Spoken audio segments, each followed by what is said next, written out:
విమాన ప్రమాదంలో దుర్మరణం చెందిన మహారాష్ట్ర ఉప ముఖ్యమంత్రి అజిత్ పవార్ అంత్యక్రియలు అధికార లాంఛనాల మధ్య బారామతిలో జరిగాయి. వేలాది మంది అభిమానులు తమ అభిమాన నేతకు తుది వీడ్కోలు పలికారు.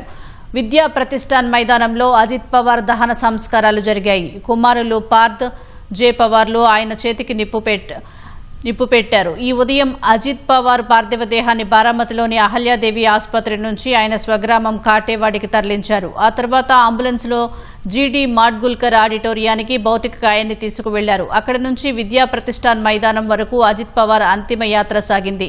మరట్వాడ నలుమూలల నుంచి వచ్చిన ప్రజలతో విద్యా ప్రతిష్టాన్ మైదానం పరిసరాలు కిక్కిరిసిపోయాయి. అజిత్ పవార్ అంత్యక్రియలకు మహారాష్ట్ర సీఎం దేవేంద్ర ఫడ్నవీస్, ఉప ముఖ్యమంత్రి ఏక్నాథ్ షిండే, కేంద్ర మంత్రులు అమిత్ షా, నితిన్ గడ్కరీ, గోవా ముఖ్యమంత్రి ప్రమోద్ సావంత్, శరద్ పవార్, బీజేపీ అధ్యక్షుడు నితిన్ నవీన్, ఉద్దవ్ ఠాక్రే, రాజ్ ఠాక్రే సహా ఇతర పార్టీలకు చెందిన నేతలు, వివిధ రంగాల ప్రముఖులు హాజరయ్యారు.